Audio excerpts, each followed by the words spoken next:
In the spectral silhouette of twilight, the humble town of Williston, North Dakota, nestled in the Great Plains embrace, whispered hushed tales of her haunting. Out here the winds carried stories, an ephemeral symphony that played a somber lullaby across the wheat fields, only to crash against the behemoth that was the forsaken warehouse. A titan of decay, its skeletal framework was stark against the indifferent expanse of the azure prairie sky. Among this backdrop of rural serenity and uncanny disquiet, a lone car sliced through the silence. Samuel Larkin, a journalist of modest renown and generous heart, watched the fields merge into a blurred canvas of gold and green. His steely gaze was a mirror to his persona, quiet, fair, and carrying the weight of the world's stories. Stepping into the local diner, his arrival was like a pebble in the placid pond of small-town routine. Heads turned, whispers buzzed. He greeted them with a gentle nod, his face wearing an affable smile, belying the torment of his bipolar disorder. A tempestuous sea cloaked beneath a serene surface. Seated over a slice of homemade apple pie and bitter black coffee, he struck up a conversation with the owner, a robust woman named Clara. Her face was a roadmap of age and wisdom, her eyes holding a depth that mirrored the endless plains outside. "Folks around here ain't too talkative about the warehouse," Clara's voice wavered. "Ain't nothing but bad luck there, Mr. Larkin." His gaze softened. "But people have disappeared, Clara." He pressed gently.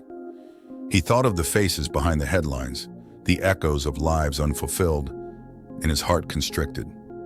Clara looked down, the lines on her face deepening like furrowed fields. "It's a wound best left untouched, Mr. Larkin. We've learned to look away." A silence fell between them, a quiet understanding. He knew then what he had suspected. Williston was not merely a town, but a communal organism bearing a collective scar, veiled behind normalcy, just as he had been doing for years with his own disorder. In the cold light of his motel room that night, he thumbed through his notes, the sterile white pages now filled with the inky black of Clara's words. The idle hum of the air conditioner, the far-off hoot of a barn owl, the silent whispers of the wind. They all seemed to dance around the specter of the warehouse, an unending waltz around an unspoken secret. As he finally drifted to sleep, his dreams were filled not with his usual turbulent ebbs and flows, but with the silhouette of the warehouse against the indigo canvas of the night, the monolith whispering tales of forgotten souls. A man who wrestled with his own inner chaos, he found himself ensnared in the enigmatic web of Williston. His journey into the heart of the unknown had just begun. As the sun crawled above the horizon, Williston woke from its nocturnal slumber, its quaint veneer bathed in the golden dawn. Sam Larkin, in the throes of an unsettling sleep, found himself cast into the day's embrace, his thoughts still mired in the specter of the warehouse. Over a breakfast of scrambled eggs and dry toast, he scrutinized the town, an artist observing his canvas. Beneath the tranquility, a strange rhythm pulsed, a synchronized heartbeat that he couldn't quite place. Through the day, he met with locals, his journalist persona mingling with his innate generosity. He listened to their mundane struggles, their quiet triumphs, their dreams and fears. All the while, the specter of the warehouse loomed large, an unseen marionette pulling the strings of Williston's collective consciousness. Every probing question about the warehouse was met with averted gazes and hushed whispers, a wall of silence rising like a force field around the forbidden. In the labyrinth of reticence, a break appeared in the form of Elizabeth, a frail, elderly woman with a passion for the town's history. In her tales, Larkin found whispers of a forgotten past, of a dark cult that once held sway over Williston. He watched as Elizabeth's eyes danced with a strange mixture of terror and nostalgia. "Our town has always been under the shadow, Mr. Larkin," she confessed, her voice trembling. "Some shadows, they just won't fade." With every word she uttered, he felt the tremors of his own past echo within him, his forgotten trauma resonating with the town's collective amnesia. The disappearance of his younger brother, an open wound, festering under the bandages of time, screamed in his memory. A realization dawned. This was no longer a story to tell. It was a past to unearth, a vengeance to serve. He spent the following days immersed in Elizabeth's trove of historical records, unearthing pieces of the arcane puzzle records of strange rituals, cryptic symbols, and a chilling history of disappearances linked to the warehouse. An unsettling pattern emerged, pointing towards a form of mass brainwashing, a terrifying realization that chilled him to the bone. Yet he persevered. The mundane serenity of Williston took on a darker shade, every friendly nod, every shared laughter bearing an eerie undertone. He realized that the horror of Williston was not contained within the physical bounds of the warehouse. Instead, it had seeped into the fabric of the town, nestling into the minds of its people like a parasite, unseen but ever present. As the sun descended, casting long shadows that danced in an eerie ballet, he found himself standing before the warehouse. Its decayed silhouette bore down on him, the gaping maw of a leviathan that awaited its next victim. The veil had lifted, and he was standing at the abyss, the town's secrets lying within the haunted bowels of the warehouse. The insidious underbelly of Williston had revealed itself, and he knew he had to descend into the heart of the darkness. His journey was far from over. It had merely evolved. Into the abyss, he decided, he would go. Beneath a sky smeared with hues of indigo and obsidian, Samuel Larkin found himself at the cusp of the warehouse. Its ominous silhouette reared against the sky, a rusted titan of forgotten industry.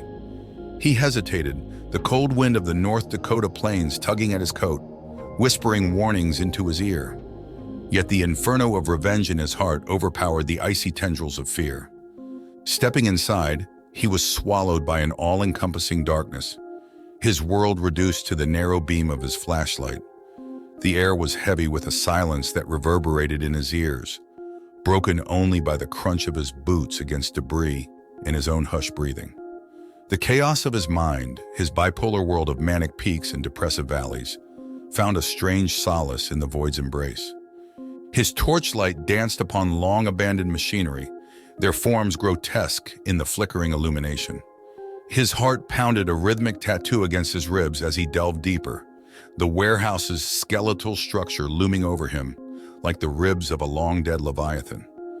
As he descended into the underbelly, he stumbled upon a subterranean chamber, a catacomb bathed in chilling stillness. A myriad of unholy symbols adorned the walls, glowing eerily in the ghostly beam of his flashlight. Tomes of cryptic text littered the floor, their pages brittle with age and sin. As he leafed through the forbidden knowledge, an unspeakable terror surged within him. It was as if every symbol, every word was a spectral hand that reached out and grazed his psyche, pulling him further into the warehouse's cursed heart. In the oppressive silence, the echoes of lost souls seemed to reverberate, their whispers resonating within his very core. A horrifying realization unfolded. He was staring into the abyss of an unspeakable entity, an omnipresent horror that lurked within the shadows of comprehension.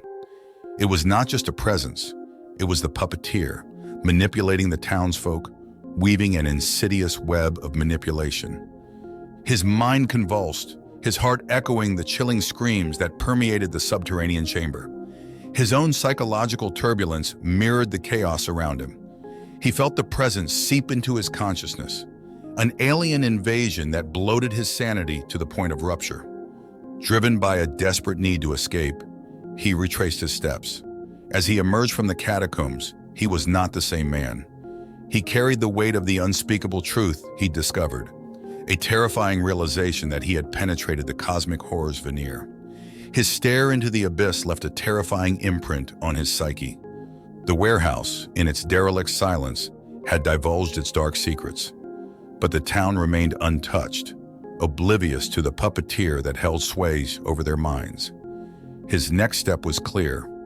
He had to try and sever the strings to free Williston from its brainwashing terror. His journey into the abyss was over, yet his struggle was far from finished. As dawn seeped into Williston, Sam returned, carrying the terrible knowledge that bloomed like a black rose within his mind. The ordinary landscape of the town was now distorted, each smiling face, each mundane act imbued with an insidious undercurrent. His gaze often lingered on the ominous silhouette of the warehouse, its mere existence a grotesque reminder of the omnipresent puppeteer. He found himself grappling with the enormity of his task, to awaken a town entranced, to sever the cosmic strings that manipulated their minds. Yet he was a mere man wrestling with his own demons, the torment of his disorder magnified by the encounter with the cosmic horror. Each manic episode became a tempest, each depressive slump an abyss within an abyss. In this duel with his sanity, he found an unexpected ally in Elizabeth. The old historian, with her knowledge of the town's forgotten past, became his guiding light. Together, they meticulously pieced together the cryptic symbols, the strange rituals, a labyrinthine puzzle that traced back to the dark cult. Their discoveries were terrifying, yet illuminating. They were deciphering the lexicon of the puppeteer, exposing its insidious strategy. Sam turned to his journalism, his words becoming his weapon. Each article he penned was a beacon of truth, a call to consciousness that seeped into the town's collective psyche. His writing was subversive, its undertones subtly shaking the foundations of the cult's brainwashing construct. He found himself haunted by dreams of his younger brother, their shared laughter, their shared tears. A deep melancholia settled within him, but it also kindled a relentless determination. He was fighting not just for himself, not just for the town, but also for the memory of his sibling, his personal ghost, his ever-present drive for revenge. As weeks turned into months, he started noticing small but significant changes in the townsfolk. Veils of ignorance began to lift. Whispers of dissent started sprouting, the rhythm of the town slowly shifting from its sinister synchronization. The puppeteer's influence, while still pervasive, showed signs of fraying, yet the true escape was an illusion. As he packed his bags, ready to leave Williston, the town forever scarred by the cosmic puppeteer, he realized that he was merely trading one prison for another. The images of the warehouse, the echoes of lost souls, the unsettling patterns, they had etched themselves into his psyche, a haunting symphony that would forever resonate within him. Sam Larkin, the man who had ventured into the abyss, returned to the world carrying the weight of an inescapable truth. His journey was not a victorious battle, but a tragic opera where he danced with the cosmic horror. He left Williston behind, but the shadows of the warehouse clung to him, an indelible stain on his soul. As he drove away from the town, his eyes caught the last glimpse of the warehouse, its skeletal structure, a grim sentinel against the horizon. The cosmic horror had not been defeated. It was merely exposed, its malevolent presence still permeating the reality. Yet he had survived. He carried the scars of his journey as a somber testament of his resilience, a man forever touched by the cosmic horror, forever echoing the eerie symphony of the abyss. We appreciate you tuning in. If you fancied the content, show your support with a like and subscribe. Hit the bell to keep up with our eerie adventures. Eldritch Tales Factory has plenty more to offer. Until next time.